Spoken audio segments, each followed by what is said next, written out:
Hello everyone. Thanks for the opportunity. My name is Bahar Nikbakht. I'm a PhD student at Institute for Research in Fundamental Sciences, IBM, Tehran, Iran. In this talk, I will focus on the inflationary models with enhanced power spectrum, and I will discuss how scale dependence of non-Gaussian effects can change the usual feature that relates the peak of the power spectrum to the mass spectra of the primordial black holes or the frequency of the gravitational waves. Um, in this talk, I will focus on the main idea and skip the technical details, but you can find these details and extended discussions in our papers I have mentioned here, and I will greatly appreciate any comments or feedback. Let's start. Okay, let's start.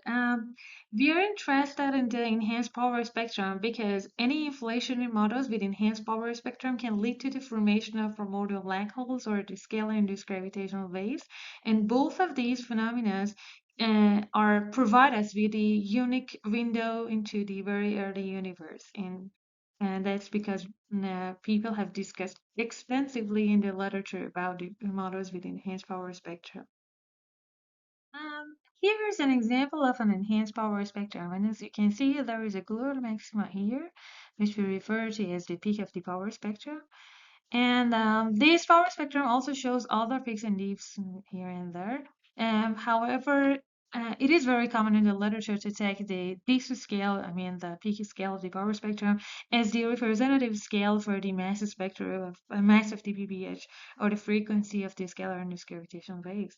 Um, Actually, these assumptions can be justified somewhat because the formation of primordial black holes or the scalar-induced gravitational waves are very sensitive to the power spectrum itself.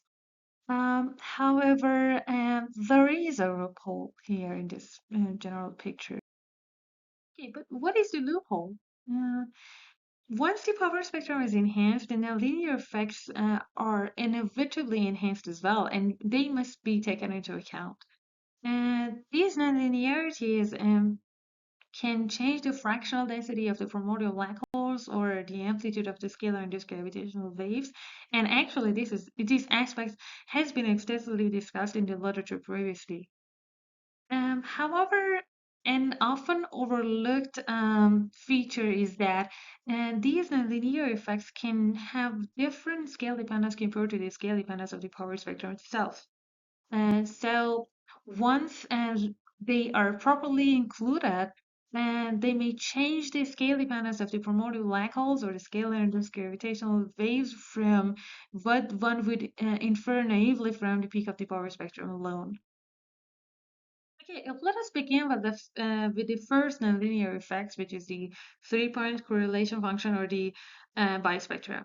As we all know, the bispectrum can be calculated using the standard inner formalism. However, the inner formalism may be technically involved in practice, and so we may somehow find a way to actually circumvent it. A large class of single-fit inflation models with enhanced power spectrum can be effectively described by the non-attractor dynamic.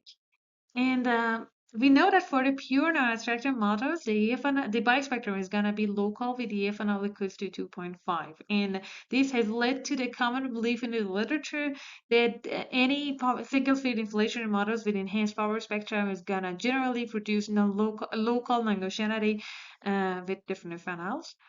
However, this identification cannot be entirely justified because transient non-attractor inflation involves transitions, and at these transitions, the modes are going to interact and become correlated.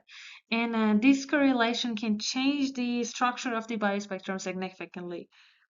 But for a moment, let's put this criticism aside and let's assume that the bispectrum is going to be local because local non-Gaussianity is going to peak at the at the squeeze limit, and when we are at the squeeze limit, we can make use of the consistency relations, and consistency relations makes the life much more easier. Okay, consistency relations in general connect higher order correlation functions to the lower order ones. And in single field inflation, the most well-known example is the Maldasenos consistency relation that relates the FNL to the logarithmic derivatives of the Fourier spectrum.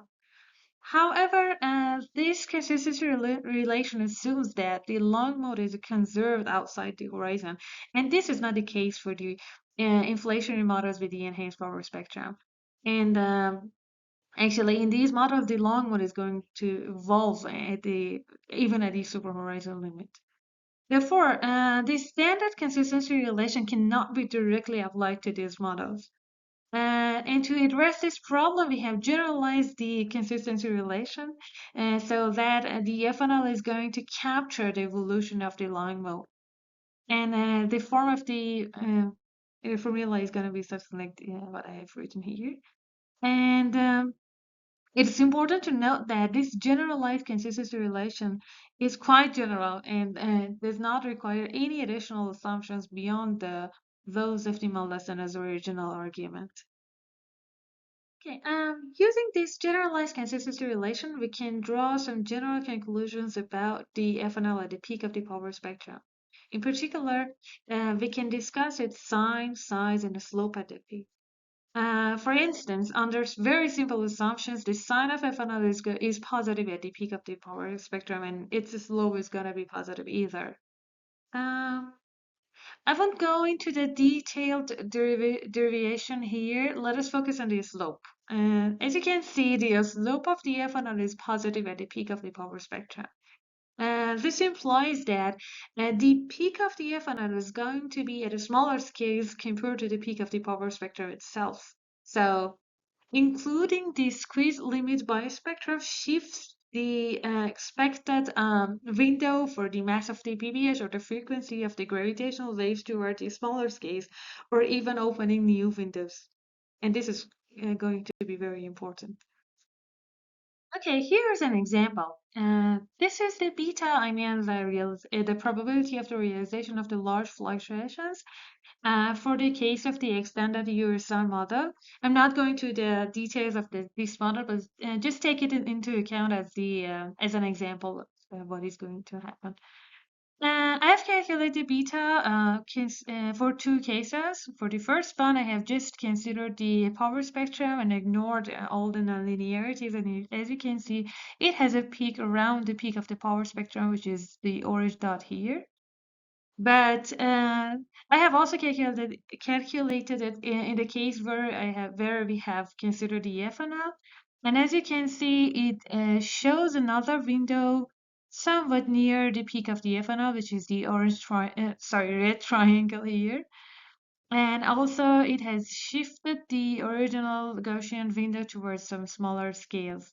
And actually, this is just a hint for our full analysis, and it just confirms our intuition that taking into account the scale dependence of the non-Gaussianity may change the scale dependence of the observational phenomena, like the mass of the PBH or the frequency of the SIGWs. Now, let us recall that we are interested in a transient non-attractor model, and the bispectrum of these model may not, as we have just said, it may not be purely local. And contrary to the common belief, focusing on the squeeze limit solely may not capture the bispectrum. Uh, this naturally leads us to study the geometry of the non-Gaussianity. And so what do we mean by geometry? The bispectrum has two key aspects. It has a shape and a world scale. By shape, we mean the triangle, the configuration of the triangle that formed by these three momenta that can be equilateral, local, or folded, or some other shapes. And by overall scale, we mean by the size of this triangle. This. So we call the study of this shape and overall scale together as the geometry of the biospectrum, and we are aim to study it in the next few slides.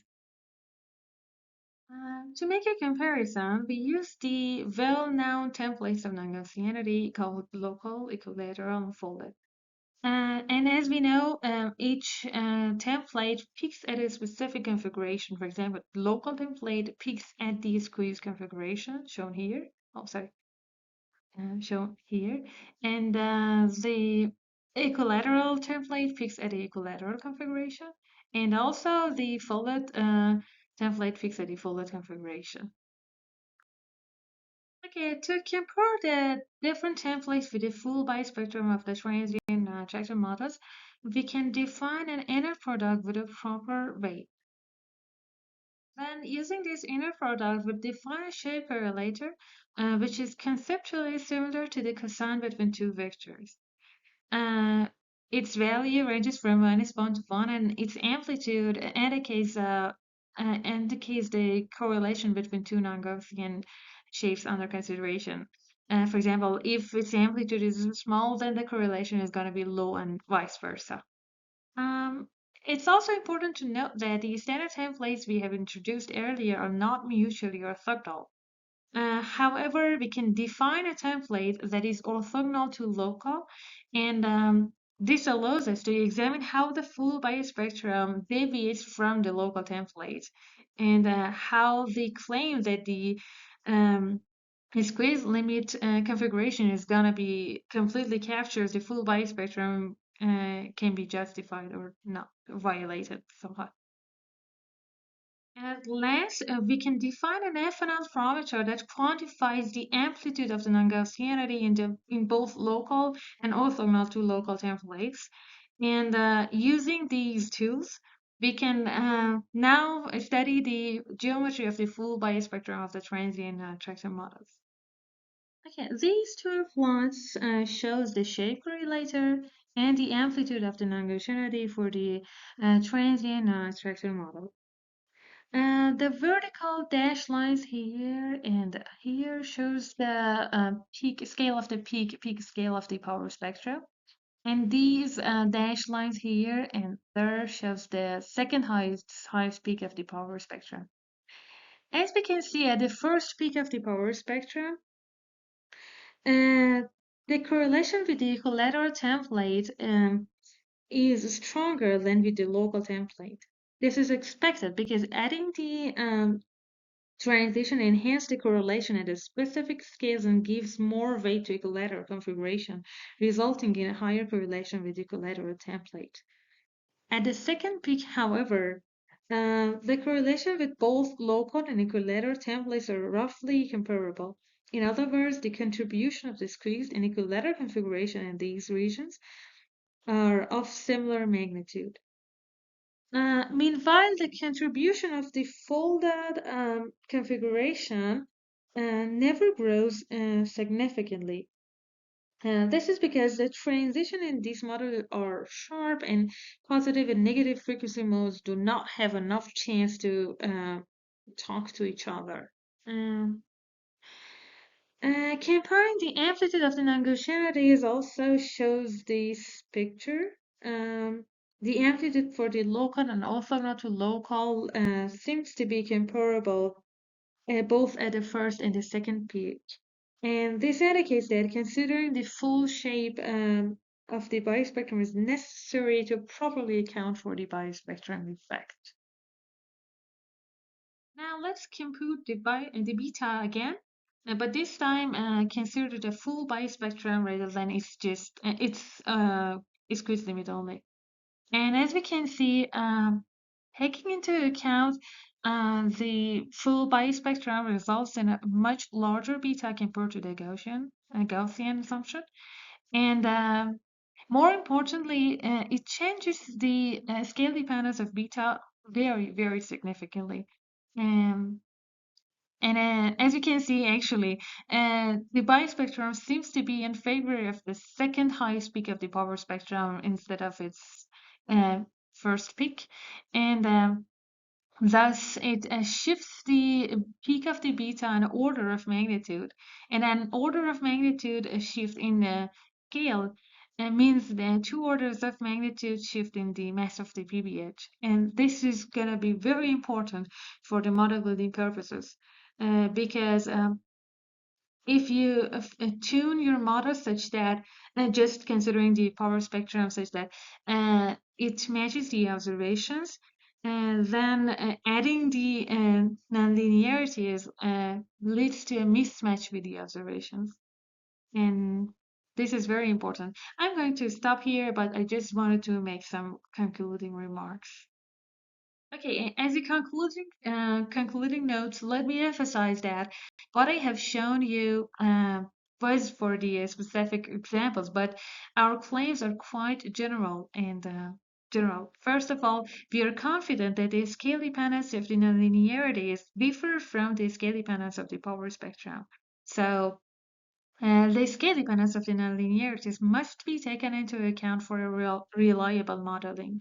Second, the mere presence of a non-attractor phase is not sufficient to guarantee for the biospectrum to be local. And the full dynamic of the inflationary model must be taken into account to get an intuition of what a full biospectrum shape is going to be.